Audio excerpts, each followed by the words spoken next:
पूछिए जरा दर्द जिनका एक प्रश्न के कारण एडमिशन नहीं हुआ, कि एक भी बच्चा छूटा सुरक्षा तंत्र टूटा, तो एक भी प्रश्न छूटा परीक्षा में आप चले गए पीछे। इसीलिए ये को भी कुछ पता नहीं होता है कि कितना वो क्या कर देगा। और इतिहास का एक बहुत बुरा आदत है, इतिहास खुद को दोहराता है। कहा जाए ना, हिस्ट्री रिपीट्स इटसेल्फ। अगर आप अभी वर्तमान में समय बर्बाद करेंगे, ठीक ना, इतिहास आपको बर्बाद कर देगा। इसलिए आवश्यक है कि इतिहास को बिल्कुल भी हल्के में ना ले, इसकी गंभीरता को समझे। कि सफर में धूप तो होगी, जो चल सको तो चलो। सफर में धूप तो होगी, जो चल सको तो चलो। सभी हैं भीड़ में, तुम भी निकल सको तो चलो।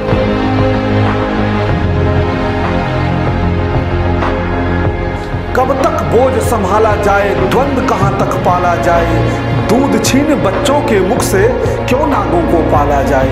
और दोनों ओर लिखा हो भारत सिक्का वही उछाला जाए। तू भी है राणा का वंशज, फेंक जहाँ तक भाला जाए। तो नमस्कार, स्वागत है आप सभी का मालवी एकेडमी के इस ऑनलाइन प्लेटफॉर्म पे, जहां हम लोग आज बात करने जा रहे हैं जनरल टेस्ट के जीके सिलेबस के अंतर्गत हिस्ट्री की। अगर आपको अभी तक जनरल टेस्ट का पता नहीं है तो हमने पिछले वीडियो में जनरल टेस्ट के बारे में डिटेल में बातें की हैं, तो एक बार उस वीडियो को देख लीजिए और जनरल टेस्ट के संबंधित चीज़ों को समझ लीजिए। हम लोग आज बात करेंगे यद्यपि हिस्ट्री की, लेकिन थोड़ा सा चीज़ों को क्लियर करना आपके लिए इंपॉर्टेंट है कि जनरल टेस्ट और जीके जो है वो क्या है। मैंने पिछले वीडियो में रिकैप कर रहा हूँ, जैसे कोई मूवी जब शुरू होती है, दूसरा पार्ट जब उसका आता है, जैसे बाहुबली, तो बाहुबली का थोड़ा सा पिछला पार्ट दिखाया तब ना, तो वही मैं रिकैप कर रहा हूँ। तो यहाँ पे क्या है कि जनरल टेस्ट एक होना है। कौन लेगा जनरल टेस्ट? तो एनटीए लेगा। एनटीए ने क्या अनाउंस किया है? सीयूईटी अनाउंस किया है। सीयूईटी में कौन कौन से पार्ट हैं? तो 4 पार्ट हैं, उसमें एक पार्ट है जनरल टेस्ट। कौन किनको किनको पूछा जाएगा? तो ये एनटीए ने नहीं बताया है। ये कौन बताएगा? तो ये यूनिवर्सिटी बताएगा। यूनिवर्सिटी गाइडलाइन जब आएगी तो ये क्लियर होगा कि कहाँ कहाँ कौन सा सेक्शन पूछा जाना है। क्लियर हो गया ये चीज़? फिर भी आपके मन में आएगा कि सर जनरल टेस्ट कहाँ पूछा जा सकता है। तो चूंकि आप छात्र हैं, आपके मन में जितने सवाल आएंगे वो सब मेरे मन में आ सकते हैं, क्योंकि मैं भी आपके दौर से गुजर चुका हूं। तो मैं फिर क्लियर कर दूं कि ये हो सकता है बीए के कोर्स में पूछ दे, बीए एलएलबी के कोर्स में पूछ दे, एलएलबी के कोर्स में पूछ दे, बीएड के कोर्स में पूछ दे, विवॉक के कोर्स में पूछ दे। ऐसे और भी कई कोर्सेस हो सकते हैं जहां पे ये सेक्शन को कंपलसरी किया जा सकता है।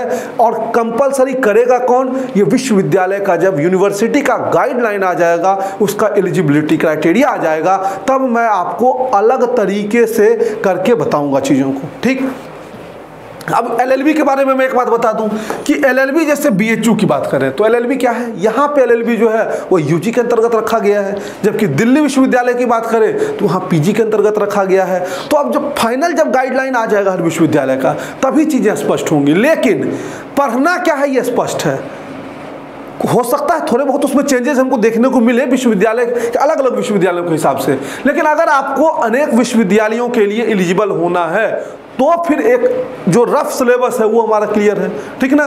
तो जनरल टेस्ट इन कोर्सेस में पूछे जाने की अत्यधिक संभावना है। अब यहाँ तो आप फिजिक्स केमिस्ट्री अगर बीए की तैयारी कर रहे हो तो फिजिक्स केमिस्ट्री बायो और फिजिक्स केमिस्ट्री मैथ तो 12th का पढ़ने नहीं लगोगे।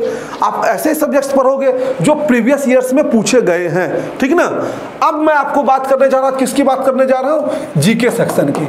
जीके सेक्शन को मैंने आपको ऑलरेडी बताया था कि एक हिस्ट्री का सेक्शन है, एक पॉलिटी का सेक्शन है, एक ज्योग्राफी का सेक्शन है, एक इकोनॉमिक्स का सेक्शन है और एक जनरल साइंस का सेक्शन है। कुछ बच्चा बोला कि सर जनरल साइंस नहीं आता है जीके में। अरे जीके में सब कुछ आता है, फिजिक्स केमिस्ट्री मैथ भी आपका जीके में आ जाएगा।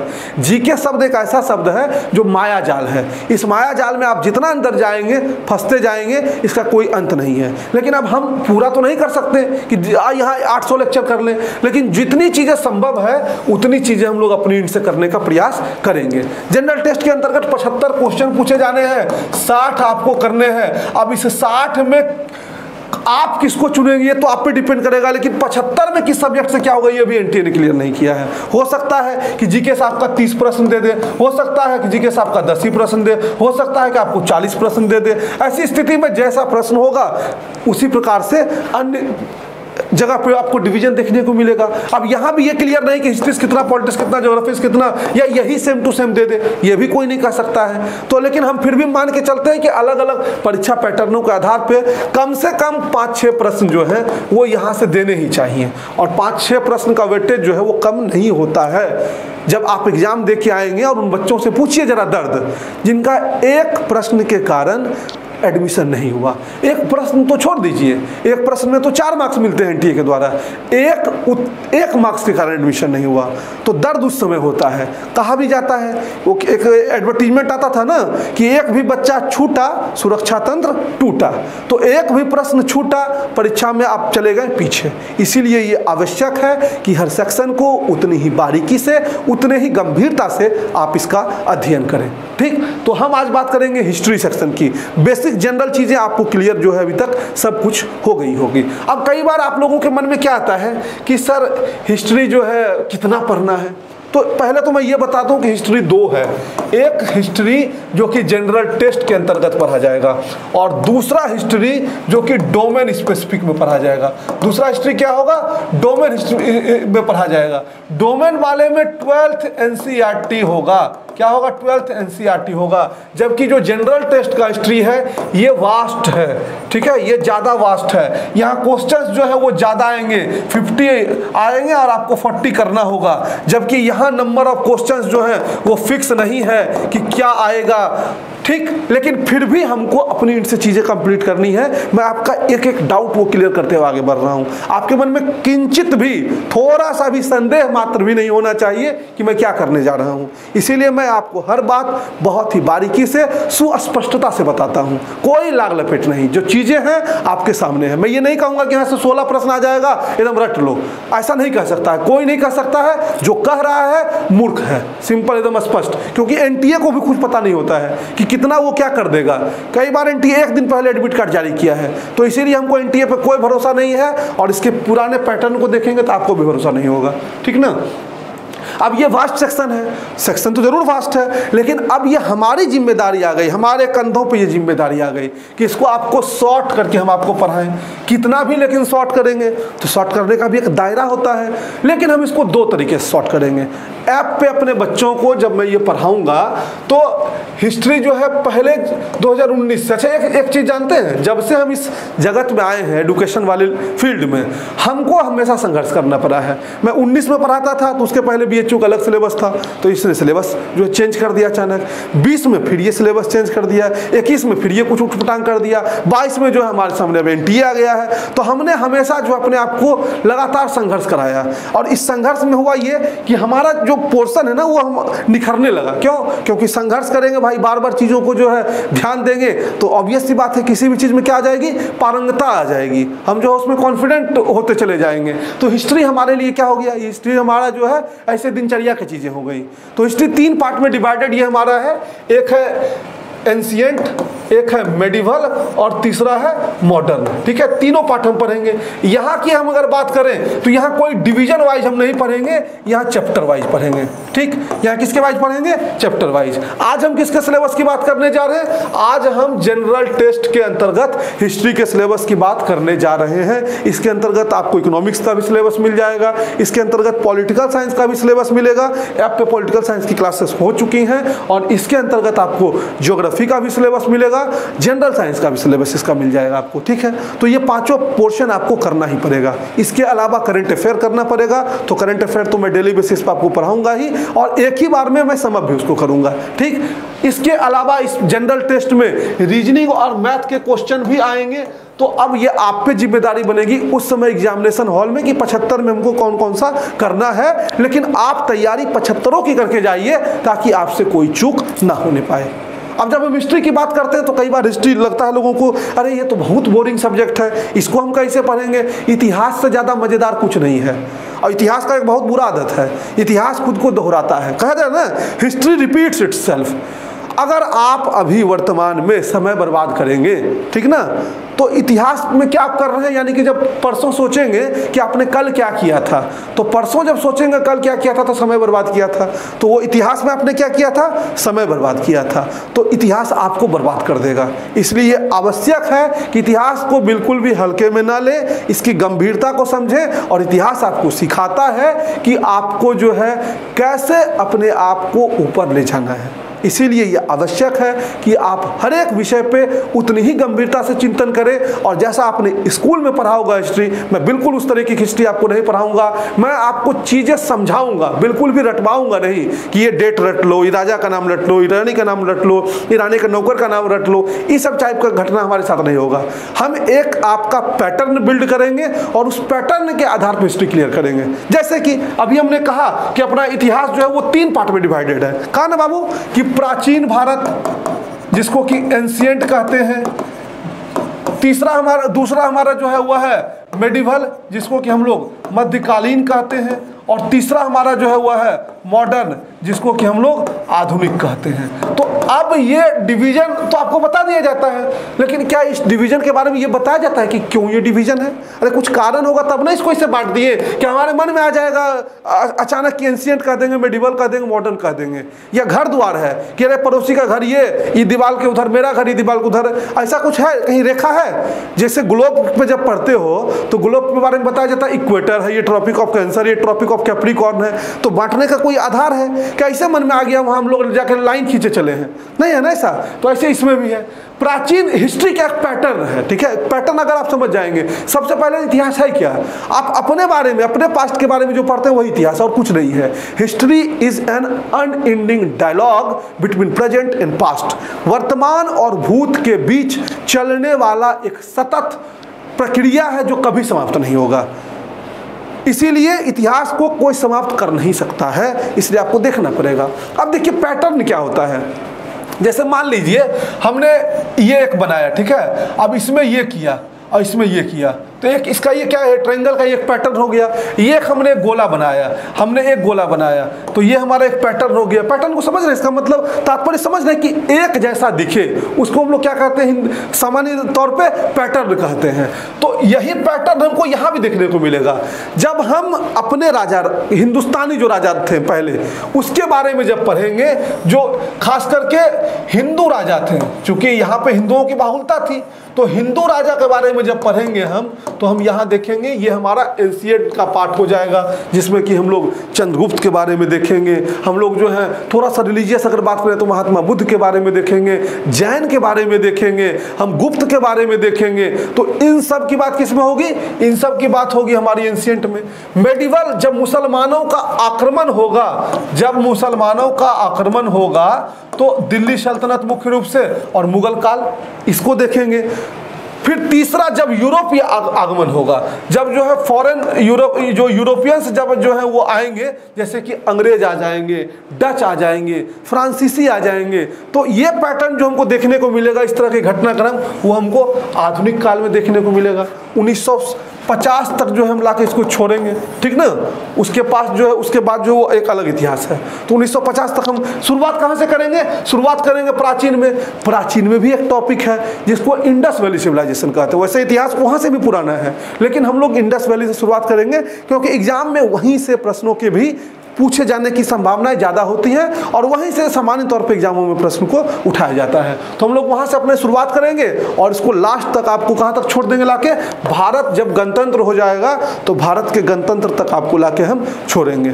अब ये बहुत बड़ा कालखंड है। अगर इसमें हम समय अवधि की बात करें तो समय अवधि जो है वो 2350 से, कार्बन डेटिंग से शुरू करते हैं, BC और AD यहाँ आ जाएगा 1950 AD तक। इतना लंबा कालखंड है। ये BC क्या है, ये AD क्या है, ये सब मैं आपको समझाऊंगा। बिल्कुल भी आपको घबराने की जरूरत नहीं है। अगर आप ध्यान देंगे, एक एक चीज समझ जाएंगे, कुछ भी रटने की आवश्यकता आपको नहीं पड़ेगी। अब ये आप कहेंगे कि सर ये पैटर्न से हमको क्या लाभ होगा? सपोज करो आपको अभी समझ में नहीं आएगा, लेकिन जब मैं बताऊंगा तब आप कहेंगे कि हाँ सर ये लाभ तो है हमको। मैंने आपको ये डिवीजन सिर्फ बता देता, ये प्राचीन भारत है, ये मध्यकालीन भारत है, ये मॉडर्न हिस्ट्री है। अब आपको एक क्वेश्चन हमने दिया एंशिएंट हिस्ट्री का। किसका क्वेश्चन दिया बाबू? एंशिएंट हिस्ट्री का, कि बताओ ये राजा जो है वह उसका नाम क्या है। सपोज करिए ये घटना जो है वो कौन राजा के अंतकाल में हुआ होगा। तो अब वहाँ अगर मुस्लिम नाम आपको दिखेगा और आप ये पकड़ पा रहे हैं कि ये सवाल प्राचीन भारत का है, ये खारवेल बोल रहा है, अच्छा ये प्राचीन भारत है, तो कभी आप मुस्लिम सुल्तान का, मुस्लिम शासक का नाम टिक करोगे? अगर ऑप्शन में ऐसा एक दे दिया तो चला जाएगा। इसी तरह से अगर कोई मॉडर्न वाला नाम दे दिया, विलियम, फिलियम, तिलियम, ये सब नाम दे दिया, उसको भी काट दोगे। तो आपके लिए क्वेश्चंस करना आसान हो जाता है कब? जब आप समझ लेते हो पैटर्न क्या है। इतिहास के पैटर्न को समझना बहुत आवश्यक है, और मैं आपको बिल्कुल भी इतिहास पढ़ाऊंगा नहीं, इतिहास को सिखाऊंगा, कैसे साथ में जिया जाता है हिस्ट्री को, ये मैं आपको बताऊंगा। तो आपके लिए आवश्यक है, इसको समझिए। और ये एक चीज ध्यान रखिएगा, हिस्ट्री आपका पीछा नहीं छोड़ने वाला है। हिस्ट्री, मैंने बोला ना कि इतिहास रिपीट करता है, बर्बाद कर देगा अगर इसको छोड़ेंगे। आप किसी भी एग्जाम में आगे बढ़ना चाहते हैं, किसी भी एग्जाम में, तो ध्यान रखिएगा, या लोअर पीसीएस, वहाँ हिस्ट्री से आपका पाला नहीं छूटने वाला है। तो आपके लिए महत्वपूर्ण हो जाता है कि हिस्ट्री के एक जो बेस है उसको बना लें, और मैं यही काम करूंगा। जितने भी बच्चे अभी तक हमसे इतिहास पढ़े हैं, आप अगर उनसे कभी बात करेंगे, कोई भी आपके कांटेक्ट में हो, और अगर किसी विश्वविद्यालय में भी पढ़ रहे हैं, तो उनसे पूछिएगा कि सूरज सर ने जो इतिहास समझाया था वो आगे काम आ रहा है। वो बोलेगा कि सेमेस्टर में भी भाई हमको वो चीज़ें काम आ रही हैं, सर ने इस तरीके से समझाया था कि वो चीज़ें अब हमको एंट्रेंस एग्जाम तो छोड़ो, अब हमको अपने एग्जाम में भी लगता है किस तरीके से हम इसको जो है एग्जीक्यूट कर सकते हैं। और आगे के एग्जाम के लिए जब भी आप पढ़ेंगे तो आपका बेस इतना मजबूत होगा कि आपको कोई चीज़ अलग से एक्स्ट्रा एफर्ट लगाने की आवश्यकता नहीं पड़ेगी। इसलिए आपके लिए आवश्यक हो जाता है, चीज़ों को समझिए। अब हम आते हैं सीधा अपने टॉपिक डिवीजन पे कि हम लोग क्या क्या पढ़ने जा रहे हैं इसके अंतर्गत। वैसे तो जब मैं पहले पढ़ाता था, सिलेबस अलग था, तो मैं 30 से 40 लेक्चर ले लेता था इसमें। लेकिन अब चूंकि सिलेबस को अलग अलग तरीके से कॉन्साइज किया गया है, तो हम भी अपने आप को थोड़ा अपग्रेड करेंगे। तो अब हम प्रयास करेंगे इसमें कि 16 से 18 लेक्चर के बीच जो है आपका पूरा पोर्शन हम हिस्ट्री का एंशिएंट, मेडिवल, मॉडर्न खत्म कर दें। पहला चैप्टर कौन आएगा? पहला चैप्टर आएगा हड़प्पा या सिंधु सभ्यता। कोई रॉकेट साइंस नहीं है, एक चैप्टर का नाम है। जैसे हम लोग अभी बनारस में हैं, तो कहा गंगा नदी किनारे रहते हैं, तो गंगा नदी के किनारे रहते हैं, तो मान लीजिए एक समय के लिए हमको कहा जा सकता है कि अरे ये तो गंगा के क्षेत्र के लोग हैं। कहा जाता है ना, अभी भी कहा जाता है कि गंगा क्षेत्र के लोग हैं, ये लोग गंगेटिक बेल्ट के हैं।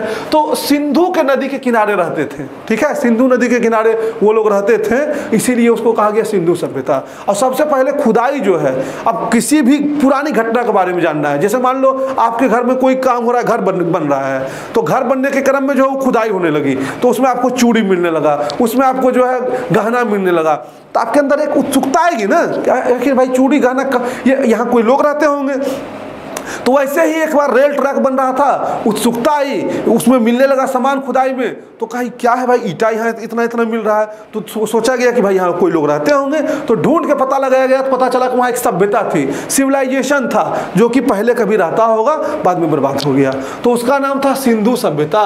चूंकि सिंधु नदी जो तंत्र है उसके सहायक नदियों के आसपास ये थे, इसलिए इसको कहा गया सिंधु सभ्यता। सबसे पहले खोजा गया था हड़प्पा शहर, इसलिए उसको कहा गया हड़प्पा।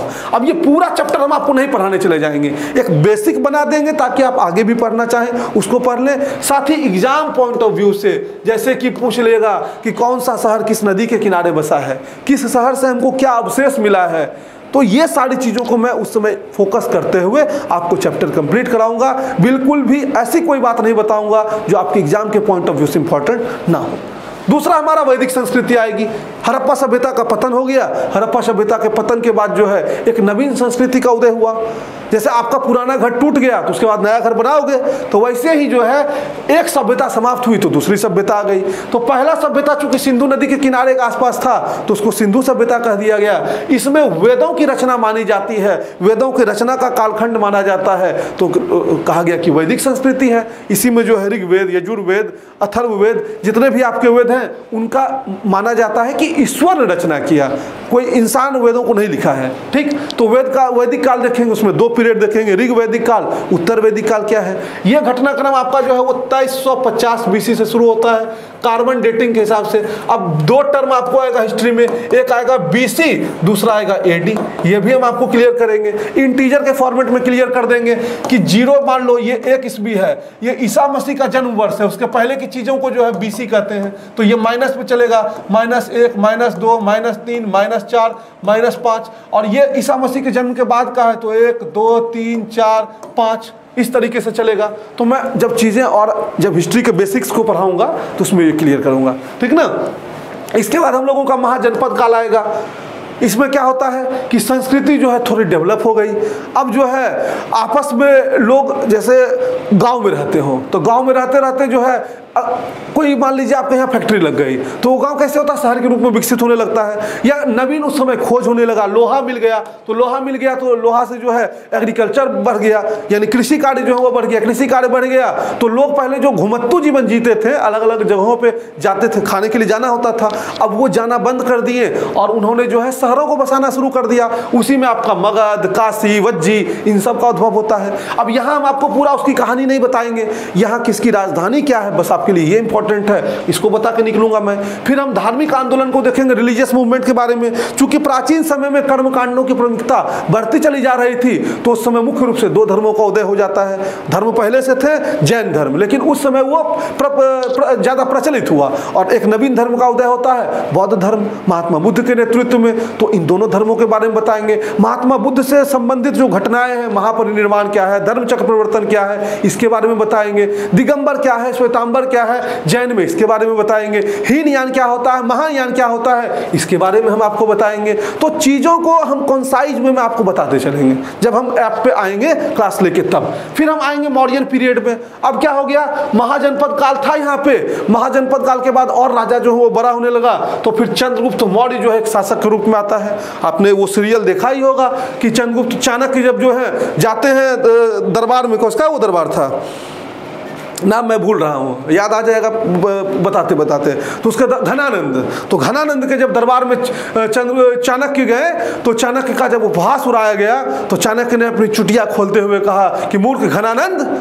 शिक्षक कभी असाधारण नहीं होते, शिक्षक को कभी तुम सामान्य मत समझो। शिक्षक के हाथों में जो है प्रलय व निर्माण दोनों जो है वो खेलता है। तो अब मैं तुमको बताऊंगा कैसे सत्ता परिवर्तन होता है। और चंद्रगुप्त मौर्य को उन्होंने जो है सब युद्ध कलाओं में निपुण करके जो है तक्षशिला से लाके यहाँ पे शासक बनाया। इसके बाद हम जाएंगे मौर्योत्तर काल। मौर्य सत्ता का भी पतन हो गया, उसके बाद उस समय कुछ आक्रमण हुए। मौर्योत्तर मतलब मौर्य के उत्तर, मौर्य के बाद, ठीक ना।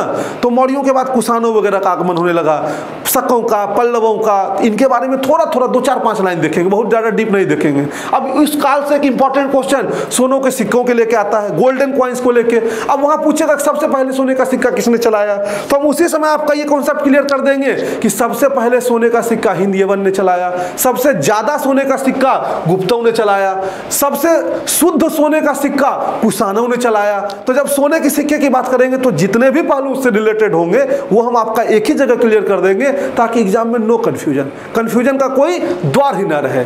उसके बाद हम फिर देखेंगे गुप्त काल।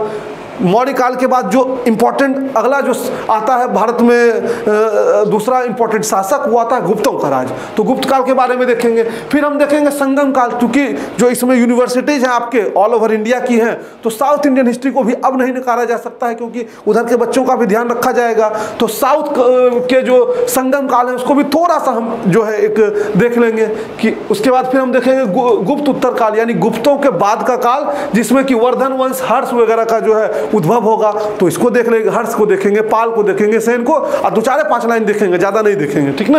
और फिर हम एक ऐसे टॉपिक को लेंगे मिसलेनियस विविध को, जिसमें हम आपके जैसे मान लीजिए कि ये शिलालेख जो ये इंस्क्रिप्शन जो है वो किससे रिलेटेड है, इस बुक को किसने लिखा, ये किससे संबंधित है, वैसे चीजें, बेसिक चीजें जो है जो इन चैप्टर्स के अंतर्गत समाहित नहीं किए जा सकते हैं, उसको देख के इस एंशिएंट को कंप्लीट करेंगे। और इसको करने में हम बहुत लेक्चर नहीं लेंगे, कंप्लीट हम कोशिश करेंगे 6 से 7 लेक्चर हम इसको कंप्लीट कर दें, ठीक।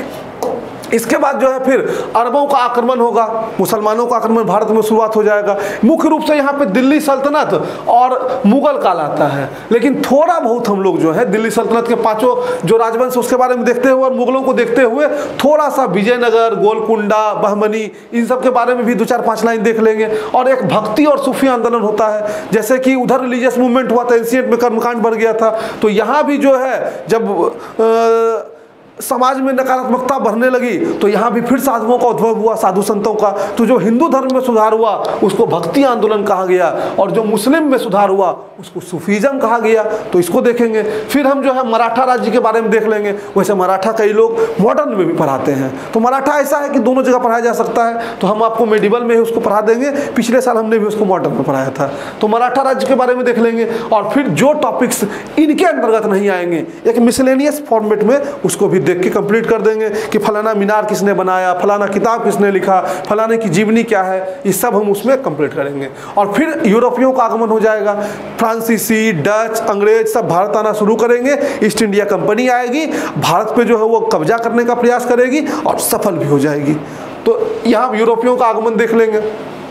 फिर हम ब्रिटिश सत्ता का विस्तार होगा, गवर्नर बनेंगे, गवर्नर जनरल बनेंगे, वायसराय बनेंगे, इन सब को देखेंगे। मुख्य रूप से बंगाल, मैसूर, पंजाब में एक्सपेंशन होता है, तो इस पार्ट को देखेंगे। फिर हम जो है आपको ले चलेंगे 1857 की क्रांति की तरफ, जिसको कि कौन है वो,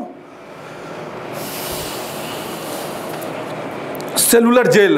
आप लोगों को नाम अगर लाइव रहता तो ये चीज़ें मुझे देखिए, आप लोग कमेंट कर देते हैं वीर सावरकर। हाँ, तो वीर सावरकर जी ने सबसे पहले जो है वो कहा कि घटना जो 1857 की घटना को प्रथम स्वतंत्रता संग्राम, तो ये देखेंगे कि कहाँ से कौन नेतृत्व कर रहा था। हर जगह चीज़ें स्पेसिफाइड हैं एग्जाम के पॉइंट ऑफ व्यू से कि कहाँ से क्वेश्चंस पूछे जाते हैं। फिर हम देखेंगे सामाजिक धार्मिक आंदोलन, इसमें सोशियो रिलीजियस मूवमेंट में अलग अलग संगठन बना, जैसे कि ब्रह्म समाज बना, आर्य समाज बना, इन सब को इसमें देखना है। फिर हम देखेंगे स्वतंत्रता आंदोलन। स्वतंत्रता आंदोलन में हम लोग हर एक फैक्ट को देखेंगे, गांधी युग को देखेंगे, गांधी युग के बाद जो और एक्सट्रीमिस्ट थे उनके बारे में देखेंगे, जो मॉडरेट्स थे उनके बारे में, यानी उग्रवादी और नरमवादी दोनों लोगों को दोनों विचारधाराओं के बारे में देखेंगे। कांग्रेस के उद्भव को देखेंगे, किस प्रकार से स्वतंत्रता संग्राम आगे बढ़ा, जैसे उसमें असहयोग आंदोलन, सविनय अवज्ञा आंदोलन, भारत छोड़ो आंदोलन, इन सब को देखते हुए स्वतंत्रता आंदोलन को कंप्लीट करेंगे। और फिर जो चीज़ें बच जाएंगी उसको मिसलेनियस में करके हम आपको कंप्लीट कर देंगे। इसमें भी हम कोशिश करेंगे कि 6 से 7 लेक्चर लें। इधर भी हम आपका 6 से 7 लेक्चर लेंगे, क्योंकि इसको भी कम करना संभव नहीं है। और इधर हम कोशिश करेंगे कि 4 से 5 लेक्चर में कंप्लीट कर दें। तो इस तरीके से जब आप जोड़ेंगे तो देखेंगे कि हम वहाँ पहुँच रहे हैं कि 6, इसमें 5 भी मान ले तो 11, और इसमें भी 7 मान ले तो 7 18। और हमने आपको 18 से 20 कहा, 18 से 20 लेक्चर्स में कंप्लीट कर देंगे। क्वेश्चंस की संख्या अगर अच्छी खासी दिख गई 8 से 10 तो आपके लिए बल्ले बल्ले हो जाएगा, क्योंकि इतने के बाद क्वेश्चन आपसे बचेगा नहीं, सब क्वेश्चन आप कर जाओगे। ये हमारी जो है ऐसा हमारी मान्यता है, गारंटी नहीं है। गारंटी तो मान लीजिए इंसान एक क्षण खुद का नहीं ले सकता है, तो एग्जाम में जो गारंटी ले रहा है हम उसके बारे में क्या कहेंगे, हम गारंटी जो है वो नहीं ले पाएंगे। ठीक, तो इस तरह से आपका जो ये हिस्ट्री है वो हम कंप्लीट कर देंगे। मुझे उम्मीद है आप समझ गए होंगे हर एक बारीकी को। आपके मन में कोई प्रश्न है तो वो बताइए। इसके बाद हम डोमेन स्पेसिफिक जो हिस्ट्री है उसका भी सिलेबस आपको बताएंगे, और पूरा प्रयास करेंगे कि आपके लिए ये CUET का जो ये सफ़र है वो आसान हो जाए। इसीलिए कहते हैं कि सफ़र में धूप तो होगी जो चल सको तो चलो, सफ़र में धूप तो होगी जो चल सको तो चलो, सभी हैं भीड़ में तुम भी निकल सको तो चलो। फिर मिलेंगे अगले वीडियो में। वीडियो कैसी लगी कमेंट बॉक्स में बताइए। तब तक मस्त रहिए, स्वस्थ रहिए, बिंदास रहिए। बहुत बहुत धन्यवाद।